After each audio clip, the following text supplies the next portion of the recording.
You're listening to Party Nerds Weekly.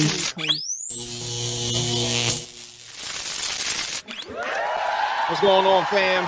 Welcome to the Party Nerds Podcast. Max is here, Haas is here, Ralphie's here, Jorge's here. All right, to get into it, before we get into the crust of things, you know. What? Wait, what? The crust. Why the crust? Crust. The fuck's wrong with you? You know what? You know what the fuck I meant. All the words in the English. What the fuck I meant? Look, all right, before we get into You want me to say into the thick of things? Pause. Into the thick of it. Yeah, To be honest, that would have sounded better. Nah. Look, you gotta love the crust of people. You can't Paul, just... what? I don't know. No. Yeah, I don't even. Oh my god. All right. Before we get into it, let me just put it plainly. Big shout outs to Fanexpo Philly for hosting us, the Party Nerds. We were actually, most of us were there for the entire weekend, Friday, Saturday, and Sunday, doing a lot of press, doing a lot of cosplays. Shout out to Darnell, Nikki, Haas was over there, Bravo was over there, fucking Ed was with us. I mean, AJ and Amber was out there. AJ and Amber was out there. Yo, we had. I don't think there's been a full event where a lot of us were in a lot of places. People that have to understand about the Party Nerds, we all live in distinctive ass towns, way far away from one another. In the same state. Yeah, in the same state. In the same state. Yeah. In the same state. we cover different regions, like me. But ever so often we form like motherfucking Voltron. So shout out to Fan Expo, Jerry Milani, who basically helped us out with a lot of the press and everything. There was a lot of stuff that Party Nerds were doing with the Furiosa promo campaign, as well as definitely just there was a ton of things that were going on aside from just their anime, their gaming, and a lot of photo ops that were done with a lot of celebrities. One being Hayden Christensen. We saw Sam Sindella, who basically runs with us, basically got her pictures because she's a biggest Star Wars fan.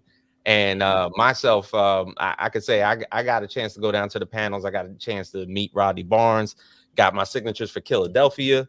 Nice. You know what I'm saying? If anybody has ever read that fucking comic book, that is a black horror. Oh, got the IG notice. Good. Hey, it's all right, man. You in here? You here now, brother? Here now. But Fan Expo looked us out. Look, man. For anybody that was involved, it was a great showing. What I will honestly say as a critique, you know, I wish the panels were a little bit longer, especially talking to a lot of the comic writers and everything that were basically around that day. So that was absolutely fantastic. But for the little time that I was there, you know, it was good. It was a good convention. I mean, regular Comic Con, you know, that's was out there dressed. They was dressed up to the nines. And I say it every single fucking time, man. There's way more anime cosplays and comic cosplays, and it's just fucking bothering me. Then do something about it. Why don't you cosplay? I ain't exactly. Cosplaying. Here you go. No, you might as well. You got. I'm sitting there. I'm walking around with my goddamn comics in my hand, and I'm just seeing all these anime cosplays. That shit bugs me out. That's not sending a message. What would that, send a message? Hold on a second. Dress up as Captain America, Black Falcon to be the okay. Just be Falcon. Nah. I got the cosplay, yo. Go ahead. I got the cosplay. You need to dress up in an Air Force uniform, right? And be Rose, not just Rose. You gotta be Terrence Howard Rose. Just dress up as this nigga. And just keep telling everybody. Next time, baby. Just keep telling everybody next time, baby. That's all you gotta do, bro. Makeup, prosthetics. It would be like you. It would be like you that you would point out one of the few light-skinned superheroes that we had. It makes sense. That's a cosplay. You don't even gotta do nothing. I hate to break it to you, and this is for anybody watching. There are no light-skinned superheroes. Okay, there's none. Terrence Howard. Or you could be Hancock. The fuck out. Just put some bum ass clothes on and just be Hancock. I'm just sit there with a fucking bottle of Jack Daniels and a ruined ass beanie. Dog, that's the cosplay. What about Bishop? Is he light skinned in a way? He is not light skinned. Nah. Even in the movie Days of Future Past, they got some African French nigga to play him who couldn't even speak English. The way my hair wavy, I guess I could be Sunspot. Oh, yeah. Set yourself up. Look, he said Forge is light skinned. Forge is Native American. Bro, you can be Forge. No, Forge is from the Barge. That's right. No, so he is light skinned. Yo, Yeah. he is in the Barge. What you mean? Wow. Forge is in the Barge. Wow. What you mean? He's in the Barge too. What you mean? That's yes, for sure. I can't. Light skin music. Forge be like.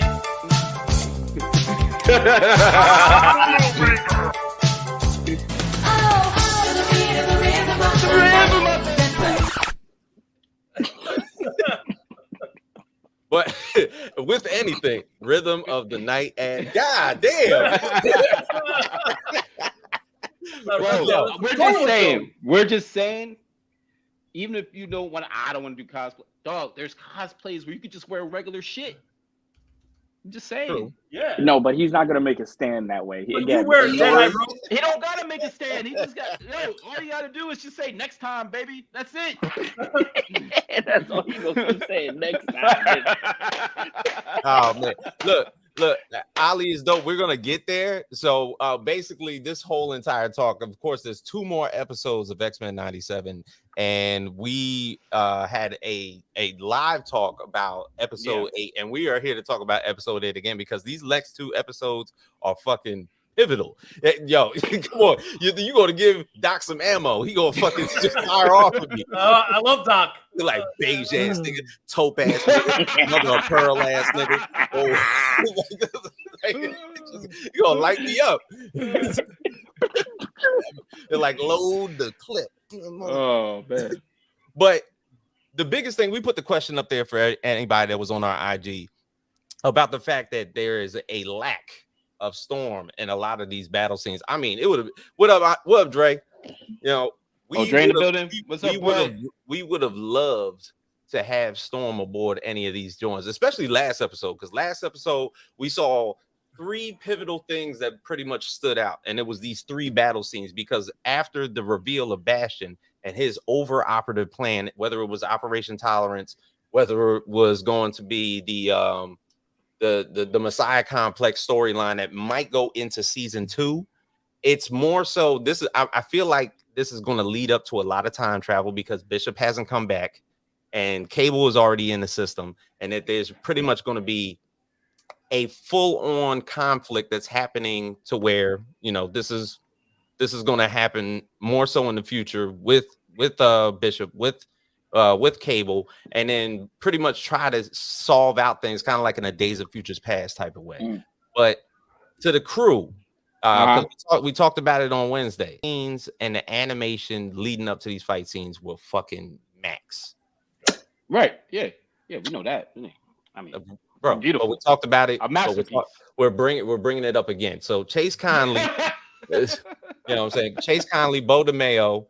You know what I'm saying? The way that they've written all this down has been fucking fantastic. I mean, this is why this is probably the best animation project Marvel's has ever done. Thanks. This is one of the best animation projects that's ever been did. And not even animation. Just one of the best projects Marvel's done. Period. Like it's up there. It's up there with everything, bro. And it comes down to tremendous writing. I mean, there's levels to this writing shit that Bo DeMayo's doing. Like he is hitting you with surface level shit, mid level shit, way down in hell. That's how low he's going. Like he's hitting you. He's hitting you with all kinds. It's like you want to cosplay as Drake?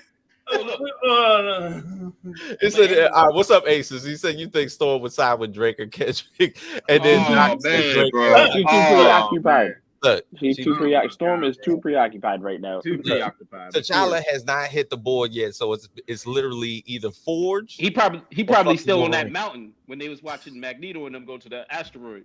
Oh my God. He was just hanging out there. But yo, like I said, the writing is top level. The animation is so improved from 38 years ago. Like I said before, man, animation style. Love from India. Oh, hello. Nice. Animation style visuals, bro. Like down to facial expressions, down to 2D, 3D, Like just the action, like we're getting something we've never seen before.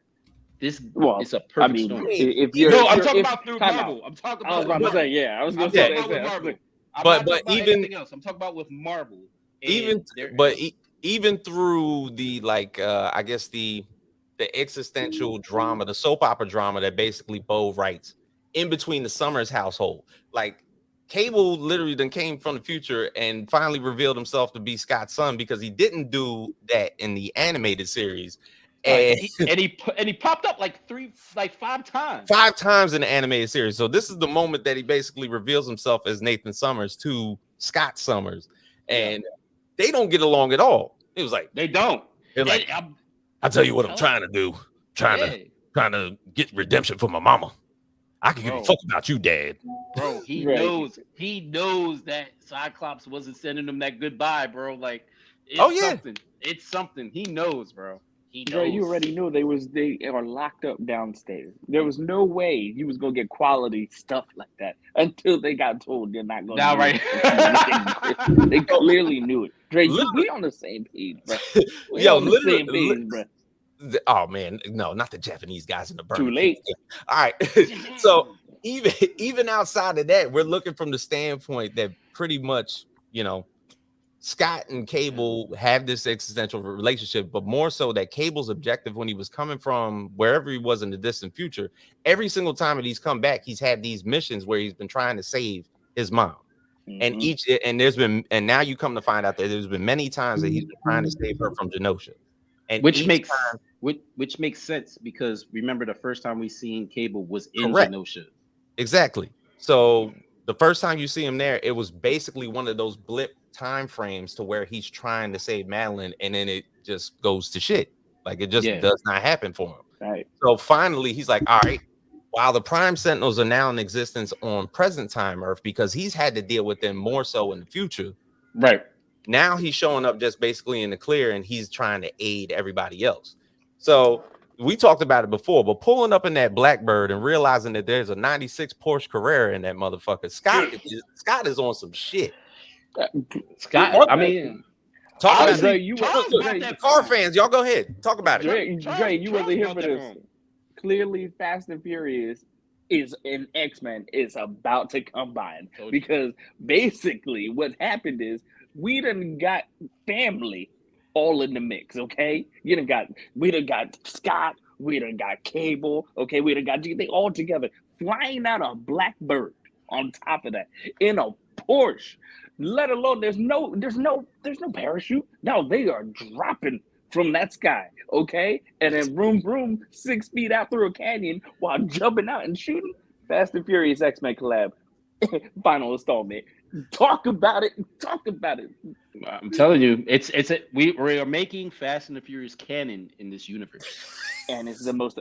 Hey, you're here now. So when does Dominic Toretto pop up in episode 10? The last episode of the season? It has to. Cliffhanger. He said government grant funds put the good use. So more so they show up at Bastion's mama's, basically at his old neighborhood and at his mama's crib, and you come to realize that a horror story is about to break up because you come to find that this old lady, and it sucks to be her because Bastion basically worked all of his fucking robotic magic into his mama. Yeah, that's grimy as fuck. And then she turns into a Prime Sentinel, and not only that, they turn the entire motherfucking town into Prime Sentinels, and that's where this chase starts to happen. And all the while during these scenes, they keep cutting back and forth to fucking Val Cooper having these conversations with herself about like what is happening with Magneto, who's strapped up. Look now, no, episode 7, my man's was fully clothed. Getting the shade. Seems like you're ready. He was fully clothed, getting the shade. By episode 8, this motherfucker was butt ass. Damn near butt ass on an X. Seems like you're ready. I was like, Bastion had a party on this nigga. And where did his pants go? Where did his outfit go? This was definitely Bo DeMayo's idea. It was absolutely Bo DeMayo's idea. Like, I have an idea. and y'all ain't gonna like this. But hear me out. In this scene, Magneto is strapped to an X. They're like, what you mean by strapped? Strapped. Legs and arms. He's on an X. Submissive style. You know what I mean.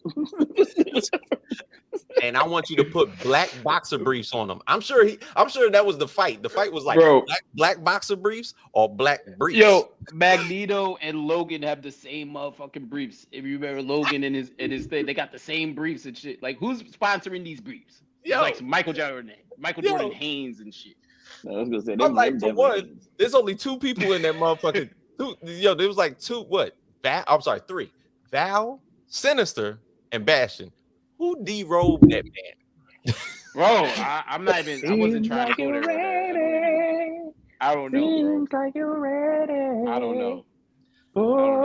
But even outside of that, because the Prime Sentinels were more so showing up everywhere, they now show up at the mansion, and all fucking hell breaks loose. But this is what we wanted, because the standoff between Wolverine, Nightcrawler, Beast, even though he got tricked, fucking Trish Tilby's ass was a fucking Prime Sentinel the entire time. All somebody needed to do was fucking flick the switch on his ass. Bro, Beast was knocked out the whole goddamn. He was knocked out the whole damn time. Meanwhile, Rogue was already knocked out. What the fuck's going on over there? Whole time when the mansion was getting shot up, she sitting there. Wait, and then time out. Morph got knocked out. So Morph got knocked out. Morph got knocked out. Beast got knocked out. And Rogue was already knocked out. It's really wild too, because Morph turned into Juggernaut. And got knocked out. Like by removing his clothes. It was so odd that they think he was hiding some metal under there. It was like, I got a blade in my briefs, baby. Hey, wow. Jeez. Somebody get that blade out of there. I want him cutting his way out of here.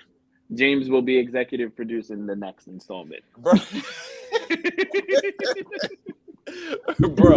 Yo, Bo was over there like, ooh, I like this. Yeah, Bo was like, hold on, good ideas, man. Yo, if any of y'all out there ever check out Bo DeMayo's Twitter page, because I follow him because he throws gems on his page. Bro, if you go down his page and check his shit out, you'll see why Magneto was in. First off, Paul, there you go. First off, Paul, you said check the shit out. That's some light skin stuff right there, brother. That's some real light skin stuff. I'm just saying, if y'all want to understand why Magneto is butt naked on an X, even worse. You'll know why. Say it out loud. You'll know exactly why. You'll know why. You'll know exactly why. But y'all should follow him if y'all into the show, because he drops nuggets and what to look for and shit like that, shit that you can get. So you should follow him for that. What these nuggets look like? Why would you want to know? That doesn't even make any sense. Facts. Why would you want to know? Why would you want a thin line right here, bro? What show is this? Why would you want to know? Yeah, it's on a thin line. Am I the only one? You biased? Why does it? Ralphie, why does he want to know? He said drop nuggets, my guy. It's okay. It's all right. I'm here, bro. I'm just here, bro. Yo, all right. Yo, so, all right. Back to it. Wolverine and Nightcrawler in this motherfucking man.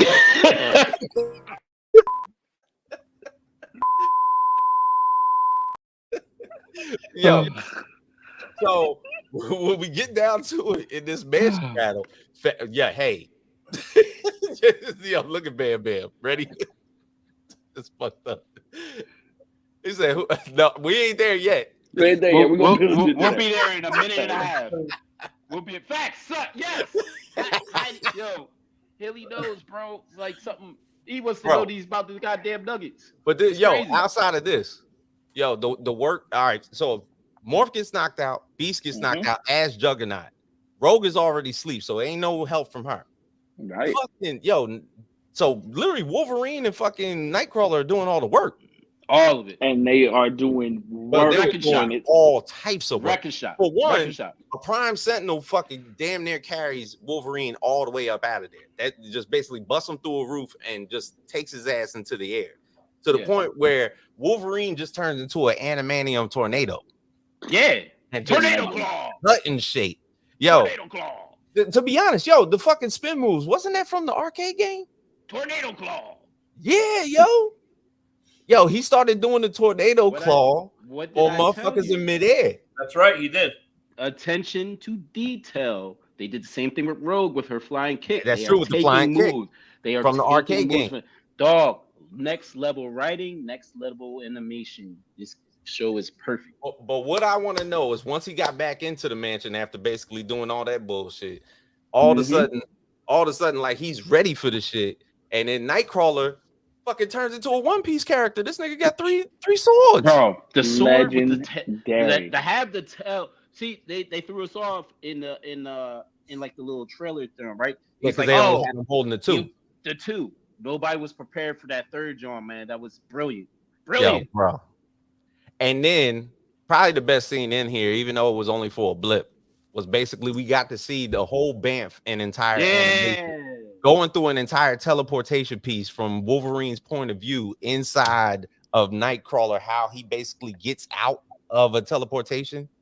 That shit was crazy. The creme de la creme of all of animation in X-Men, period. That was just the colors, just the way that everything flowed. Fucking beautiful. Word. Thank you. Thank you for this. And that's the thing. Like certain things like that aren't going to look good if they're done in live action. Right. Most likely. No way it's going to look like that. It's not going to look better than there's certain aesthetics about this entire show that they're doing in animation that they cannot duplicate if they do this shit in live action. Yeah, and that's what we got to appreciate. Yeah, there's no fucking way. They're not holding back. They're taking it all the way there. Yeah, like the fight in Genosha, Magneto's movements, fucking Gambit's movements in the fight in Genosha, they're not going to be able to duplicate that type of shit. Oh, this motherfucker came off the motorcycle with the spinning the bow. No. He busts off the motorcycle to crash that, hops off like at least fucking like 4 fucking boulders, jumps up with the pole vault joint, spinning that joint, gets yapped. Yep. And then to explode, old boy. Oh, better yet, even Magneto pulling the Amtrak off the tracks to fucking use it as a whip. Whipping.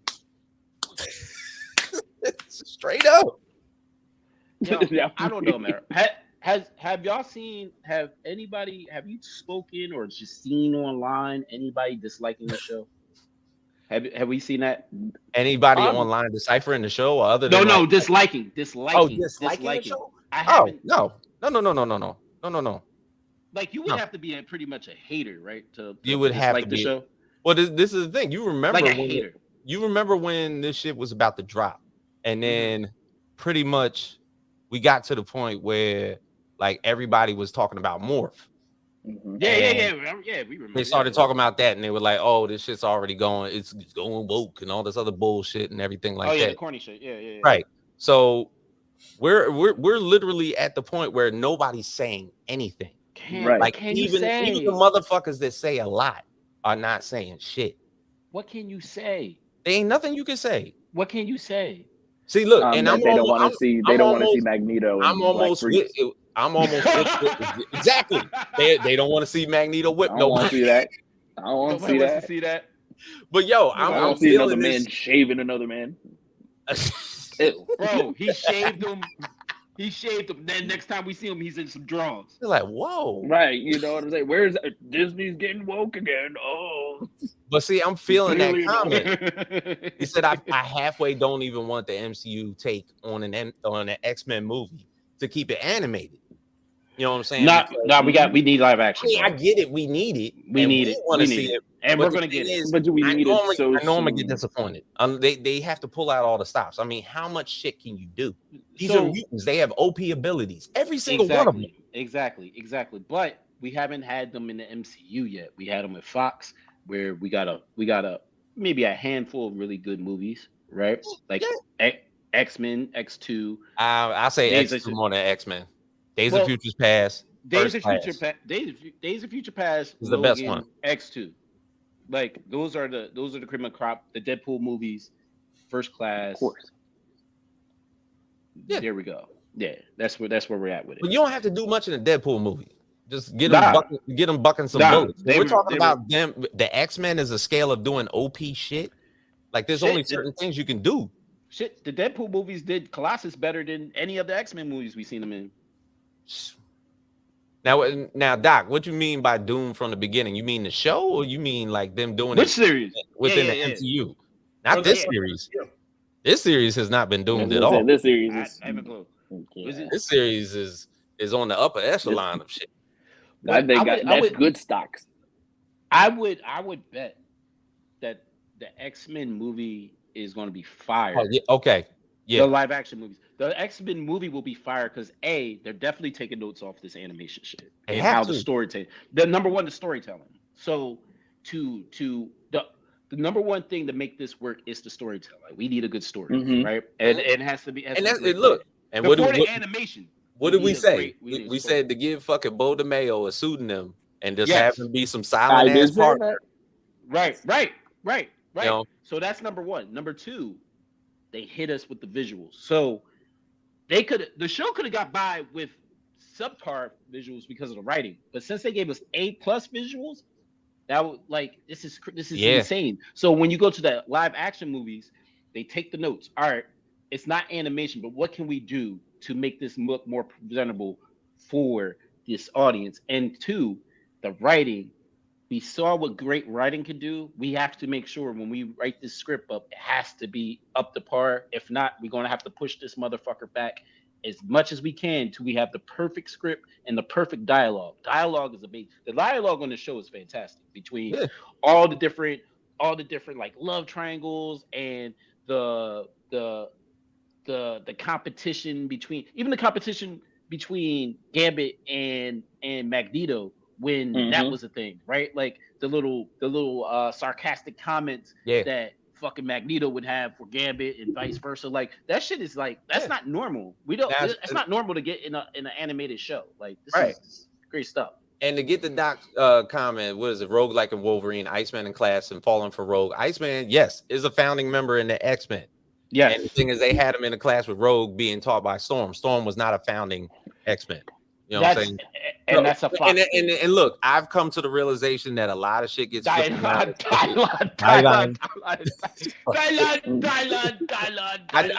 understand that a lot of shit gets flipped around when it comes to source material versus live action shit. I've now come to the realization of that because I used to be the motherfucker that used to just argue about everything that was fucked up about everything.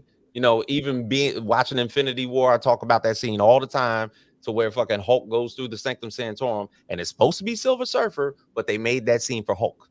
You know? Yeah, because we didn't have a Silver Surfer. We didn't have it. But the thing is, they had basically all the X-Men there, so they didn't do the founding members first. Yeah, and yet they just gave us everybody all at one point, and they were like, "These are the teachers of the X-Men." So you got Storm over here, you got Jean Grey over here. Wolverine even fucking teaches a class with his reckless ass.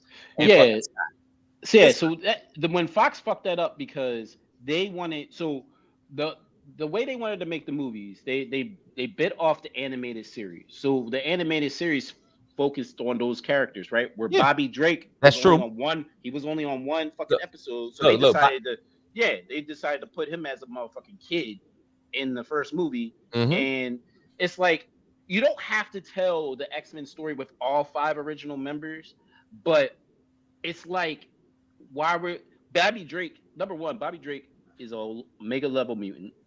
So why are we sidelining him, period, anyway? Like, first of all, he has you know how popular Iceman was in the 80s? Exactly. The Amazing Spider-Man and Friends? Exactly. So that was his homeboy.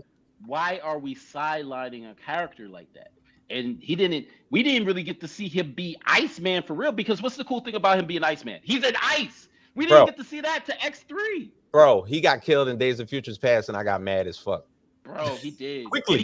He gets killed in both versions. Like the Rogue version in a different way. Like that's crazy. fucked up, Aces. He can steal the moisture from your motherfucking body. Yeah, bro. Dead ass. He can pull the moisture from this entire fucking planet if he wanted to. He can terraform Mars so that there's an atmosphere if he wanted to. This is for everybody out there. This is why the X-Men should beat the Avengers in a matchup. They have Omega Lumines. You got Iceman, Storm, Jean Grey, Professor motherfucking X. These motherfuckers are powerful. On top of that, Scarlet Witch, can change this shit too. So there's a lot of mutants that can end this shit for you. X-Men would whip their ass. X-Men would entirely annihilate the Avengers crew. And I hate to say it to anybody. If you try to say the Hulk, Rogue has already took his powers twice. And you get a telepath like Jean Grey to just snatch his motherfucking soul out of his head, he's fine. He's out of there. You know what I'm saying? So also don't the actors and their egos, the writers and the producers. Yeah, you're right. It's a lot of shit that goes into obvious. There's a lot of shit that goes into this. But the thing is, and I'm sure, you know, you got Halle Berry as Storm. You got motherfucking Patrick Stewart as fucking Xavier. Yeah. You got Ian McKellen as Magneto. These are basically the pivotal characters that they wanted to carry on these roles going into 3 movie series. So there was no way they were going to divert from these leading actors and give a shine to these supporting characters, which sucked about it. That's what made it that much more horrible. You know they fucked up when they made Havoc 30 years older than Scott when he's supposed to be younger than Scott. Yeah. He's like, he's the middle child. Years older. Yeah, he's like 30, 20 years old. Like it's the age gap it just didn't make sense, and they kept trying to fuck up their fuck up. Right. And it just got confusing. That's why that whole timeline is confusing for people. That's why I'm saying when they get back, now that the MCU is going to be doing it, like it's going to be a different ball game. I would hope they're gonna respect the source material. They're gonna give us new shit about it. Like, so yeah, they're gonna respect it, but they're gonna make it more modern. They're gonna pick up after this X-Men 97 shit, bro. And see, Doc, basically what they're saying is Wolverine is true. The majority of the movies, and that took away from a lot of the characters. What I do like about this animated series is that Wolverine is just as much a side character as everybody else. As he should be. As he should be. And I feel like everybody in the show obviously gets like their little moment of shine. And that's what I do kind of appreciate, because at first you would have imagined that Cyclops, I grew up thinking Cyclops was a bitch. I was like, yo, he's just always bitchy. He is not a bitch. Like that. No. Now he ain't that guy. My boy he's that. Yeah. You know what I'm saying? We're about to see, that was another thing they said at the beginning of the series, that Cyclops was just basically going. I hope he was not going to be the third wheel like he was in the movies. Scott Summers is not that guy. They kept calling him a cop, and literally Wolverine was in the CIA. Like, motherfucker, he worked for the feds. He was a certified snitch until fucking Xavier snatched his fucking brain from him. Actually, Ralphie, you just made me remind me about something. So that too, right there, that comment. I know. Yeah. I didn't like that, and even in X-Men Apocalypse, I thought they was gonna go there with it, and they didn't. Like, it was stupid. Like, you can't. There's certain things we want. The way they didn't even allow Quicksilver to tell Magneto that you're my pops. No, like it was like some subtle ass whisper, like with some big ass secret. You've been looking for his pops this entire time. Yeah, I'm just not going to tell him. Like, it's stupid stuff. But so I have an idea that could be happening because of all the events that's happening in the show. So, facts. You remember 90s X-Men? They had the blue team and the gold team, right? Yeah, blue team, right? Gold team. There's even X-Men Red. Yes. So, because Magneto just pulled off what he pulled off, being freed, right? Mm-hmm. What about a split between the X-Men where some of them are going to follow Magneto, where the other half is going to follow Professor X? I'm thinking more like Rogue, Beast, Cyclops might fall in line more with Magneto, and then like Jean, Wolverine, Nightcrawler, Morph, they might peel over with Professor X. We might get a few more characters, but I'm kind of thinking like, and on top of that, it might be like a 3-way match, like on some wrestling shit, where the Avengers and 2 different X-Men teams are going to have to battle out. I feel like one half of the X-Men is going to try to stop Magneto.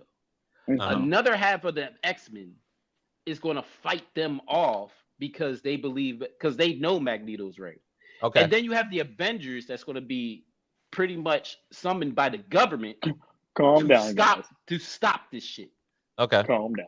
I'm just saying. I'm just putting it out there. That sounds good. Here's my question. Okay. Who's the core X-Men that show up in the MCU? Because you're talking about a lot of characters. I'm just talking about this show now. I'm just talking about this show. About the show. I'm talking about the show. You talking about the show? By the end of the show, they're gonna split up. The next obviously Captain America, because he's still walking to get his fucking shield. So I'm gonna go ahead and put that out there. He'll find it. He'll find it by episode 10. Obviously, I hope. That's literally that's going to be the post-credit scene. The post-credit scene is going to be Cap finally fucking finding his shield. I mean, we did see Spider-Man, so maybe Spider-Man is definitely going to be in some way participating in this. I'm going to go ahead. I say Beast is staying with Xavier. Nah, I don't know. Beast seemed pretty pissed off, bro. I mean, I'm sure, he was pretty mad. But the thing is, it kind of got diverted because Trish became a Prime Sentinel. So whatever he was talking about to her beforehand because of what happened to Genosha kind of all got thrown out the window once he found out that she was a Sentinel the entire time. I don't know, bro. And in the comic, in the comics, like he went rogue. Even there's Dark Beast. Like, exactly. That's what I'm saying, bro. They're tapping into so many different storylines. Like that could happen. So if I see a split happening, Dragon Star. Why not toss Spider-Man and his friends in another cameo? I think nothing more than the cameo, bro. I don't know about listen. The Avengers, 2 X-Men teams, bro. 2 X-Men teams. It could happen. I'm just saying. Look, I agree with you. I think by the end of this shit, like pretty much, and the thing is, by season 2, we'll probably get introduced to a lot more mutants. Like, where's E. Bradley at? You're gonna see Magic. How many characters is more fucking changed during the season? Juggernaut, fucking Colossus, 2 versions of Magic. He chose 2 versions of Magic. Yeah, Shiva, Quicksilver. Straight up, Quicksilver, Archangel. So there's so many characters that could show up in season 2 that we haven't even seen in this full season. And the thing is, if Apocalypse ends up being the villain going into season 2, if they end up resolving this whole thing with Bastion, which look, he'll show up before he'll show up before Cap finds the shield. I agree. Word. But I feel like, you know what I'm saying, at the end of this, I mean, the first win goes to the X-Men. Episode 8, because episode 8 was pretty much going to be the trio of a season finale that's going to end this season. So if the first win goes to the X-Men, we got to have our Empire Strikes Back, where Bastion basically gets the 1-up. It's got to go 1-1, and there's going to be a rubber match going into episode 10. Which leads to my next question for both of y'all. Both of y'all could, and I need both of y'all to answer it. Did Bastion allow Magneto to leave, even though it made it seem like, oh yeah, Val let him go and da, but he's 10 steps ahead at all times. Do you guys think that he allowed Val Cooper to be there to allow Magneto to escape, so Magneto can do this shit, so Magneto can do this shit, so everybody could turn against them? Because when he said enough, he basically shut off the fucking power. He hit the light switch to the world. Yes. So if Bastion's plan was to expose mutants based on the propaganda that they already had in their heads, that the mutants ain't shit, and then all of a sudden one of the most powerful mutants that are basically out there shuts off the entire fucking world, then yes, they're going to turn on the mutants. And the thing is, they're going to get back up because the Avengers are going to be on the side of the government. I'm telling you, bro, like Bastion's playing chess.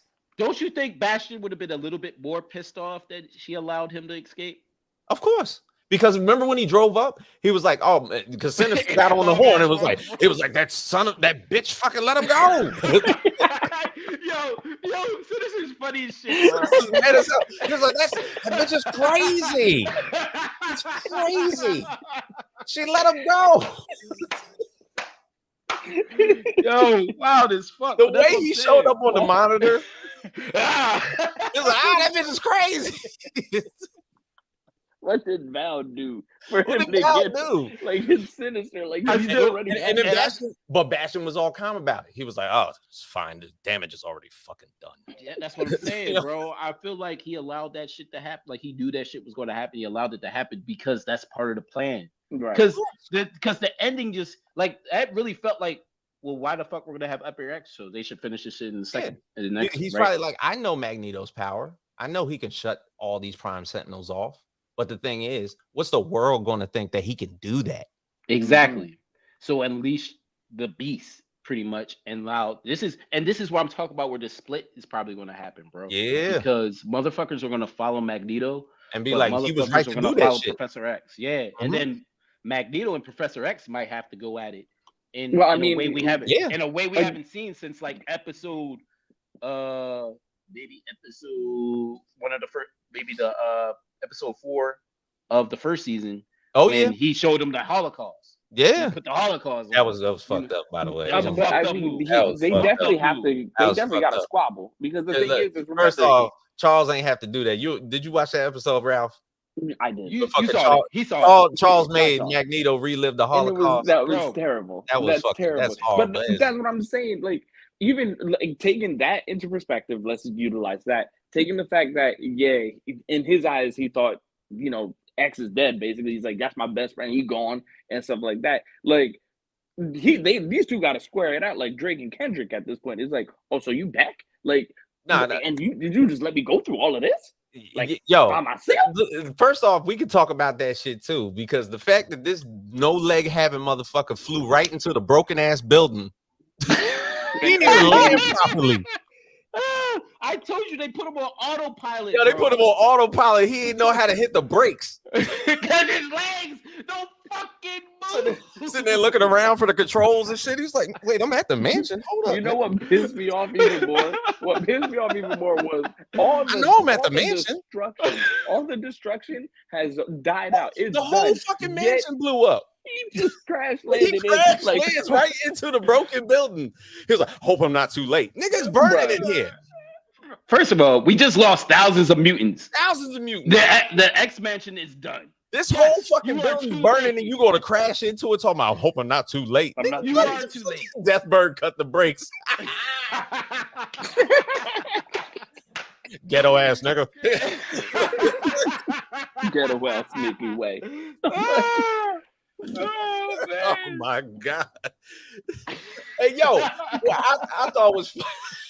I hope I'm not too late. To me, my man. And it's like Magneto never, Xavier never even flew that shit before. They just never. You want to go home that bad, nigga? Bye. Yeah.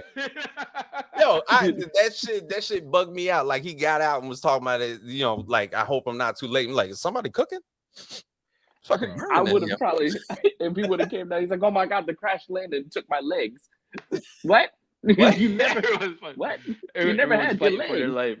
Yo, you imagine that? Now when they open up the hatch and everything, and then he goes into this whole telepathic mode. If he just stepped out and stood up in front of Wolverine and Morph, they'd have been like, "Oh, hold up, nigga." But he can't. He's like, but he's telling to be my X-Men to get me out this motherfucking ship. I can't move. Yo, what's up with that? He called like 4 random motherfuckers when there was 2 motherfuckers behind him. X-Men to me. Yo, wait a minute. Did he wake Beast up? Because that motherfucker was knocked the fuck out. He was knocked out. And it was, oh, Professor, you're here? and then Jean, would she just put her shit in a ponytail real quick? Because her shit wasn't. That's what I'm saying. Oh no, the other way around. Did she just like take the ponytail out and was like, well, that was the only part that I was like, this shit got weird. And then Storm, shit don't line up. Shit don't line up. Storm still got her fucking outfit on from Arizona. And she shows up. I thought she had that green shit on. I thought she already put that shit away. That's what I'm saying. Yeah, it doesn't line up. But yo, the absence of Storm, I think in a lot of these fight scenes, I think that shit would have been solved early. But the thing is, if you're going to showcase another Omega level mutant's ability, imagine if Storm was around. That shit probably would have been finished. Yeah, it's a plot convenience, man. We can't have all these OP characters just doing it. In anything we've seen, right? And anything we watch, they gotta sideline these OP characters, or else we don't have much of a story. And I think that was take that with a grain of salt. And I think that's why that was like kind of like the first big event where they showcased a mutant's gigantic OP ability, which is something that the animated series from back in the day never got a chance to do. They couldn't do that. No. So not in this way. Hell no. Of course, we put that comment up to the comments. So please, Jorge, I know you back there. Let it fly. I know you in the dark back there somewhere. Tell little man we said what's up. It would be like Hulk or Thor during Civil War. OP. They had to take them out of the equation. Yeah. That's basically what it is. Yeah, that's basically what it is. Even Magneto's sideline. In order to build the storyline, you had. But the thing is, she was absent in this fight. She was absent in what was it? What was the last fight before? She's been absent since episode 2. Episode 2. All the fights. And in that fight is the fight when she got her powers taken from. She was absent in Genosha. He said, "Where the fuck is Bishop? He's sick of the X-Men time." Remember, he got lost. He got lost. So we didn't even talk about this on Wednesday. This motherfucker had Cable going back, and somehow they got separated.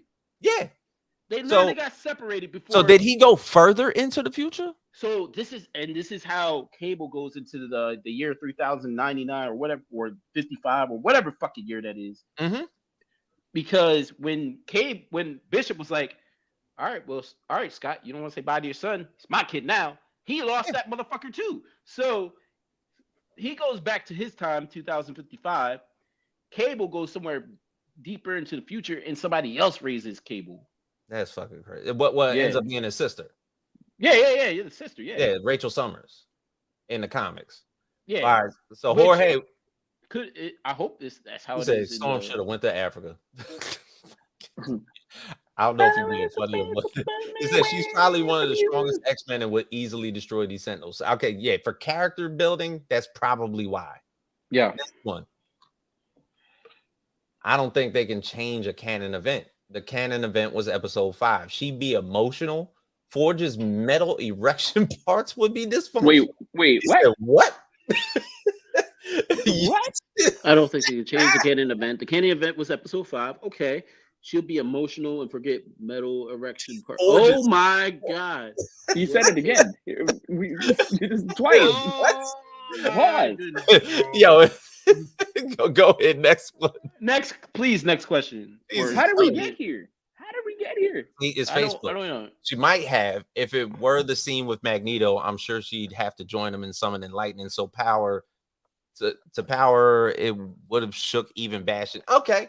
You know what? Right. She might be the only thing to go against Bastion too. If she has the power of basically lightning and everything like that, if he's a prime sentinel and he has a way of basically waving his hand over electronic items and powering them things on, it more so things that she's like a conduit for him. Yeah. So she could probably knock him out. It's like, we'll find out in episode 9 and 10. I noticed Cable's flash grenade stopped the trash sentinel. I was wondering if her electricity could do the same. Same thing I just said. Yep. Yeah. It'll be the same thing. Yep. Same thing. Episode 8. Not really. In the books, each prime sentinel works like a lesser Nimrod capable of countering mutant powers. The prime sentinels forced Bobby back to human form and did this to Storm to negate her powers and induce mental paralysis via claustrophobia. Correct. That's excellent. So because each time, if you remember from Days of Futures Past, even just the movie, all the Sentinels, because they were all prime Sentinels that Nimrod created, had the ability to negate everybody's powers and literally had chances to fight against anybody because they could turn into a defense of every single power that the X-Men had. Yeah, basically Nimrod was the quote unquote inspiration to those Sentinels in Days of Future Past, the movie, where they were able to adapt, shape, like all. And not for nothing, they smoked all the X-Men in Days of Future Past. That shit was sickening. They might be the best Sentinels that we ever seen in any media. Nuts. Yeah. Probably not as there are ways to negate her powers. Bastion did it in the original story using a similar method to the Xavier protocols. Then Black Panther did it in Avengers versus X-Men in the fight that led to their divorce. I do remember that guy. Yep. Are you just gonna fight me, motherfucker? Yo, that's crazy shit. She was put aside, right, because she would have made a difference. Exactly. Yeah. Yep. Yeah, but it fits into the story. It's not like it doesn't fit. Yeah. It fits. He said, I don't like how the writer keeps nerfing people to give others shine. They haven't quite moved as a team since episode 2. And I think that was the point. They broke everybody up. They're breaking everybody up, and then they all build up into the last few episodes. It's just like what Civil War did to the Avengers. You're not Bo the Mail. We know we're not Bo the Mail. That motherfucker's I was gonna and also questionable. Tell us something we don't. I need more context to that. Yeah, for real. Like all depends on if the writer wants her to make a difference. Correct. Yeah. Yeah, I'm sure she's gonna kick ass in these next 2 episodes. Yep. So I mean, outside of that, I mean, in this next coming episode, I believe there was a clip that was already put out there for episode 9, and it is Storm's return. Ooh. Oh, you seen it already? There was already a clip, like a sneak preview for tomorrow. I mean, shit. I'm about to pull this shit up. You about to be what, 3 a.m? Is that how you me? Yeah, you. On when? Oh yeah, dog. I'm either gonna be up or I might have an alarm set. Oh, put that comment up. That last one. Yo, if Morph transforms it into Gambit at some point, that would be dope. Ooh, Rogue might have a mental breakdown. Yeah, Rogue might fucking shut down. I don't know, man. If she wakes up, she might still be snoring somewhere. She might still be asleep till about episode 10. Who knows? Well, that's the thing. Everybody's got to come together. So like, why is she knocked out for so long? Like, what the because fuck? She's tired. She's been out there. She's been up. She was up the whole time. She's been out there whooping ass. You know, she lost her love. She throwing shields. Like, come on. She needs a break. She needs a break. Oh my god. But yo, man. Obviously, episode 9 is going to come out Wednesday. Everybody, feel free to tune in because we are going to do a live recap of episode 9. That Wednesday night. Party Nerds, Wednesday night at 10 p.m. And feel free to check us out every single Monday at 9 p.m. here on YouTube, Twitch, Facebook, IG, whatever. Y'all got to share us. Y'all got to share us. Get the word out. If you love the show, I mean, this motherfucker's displaying hearts. We don't know how this is happening. But other than that, Party Nerds go. Doing it.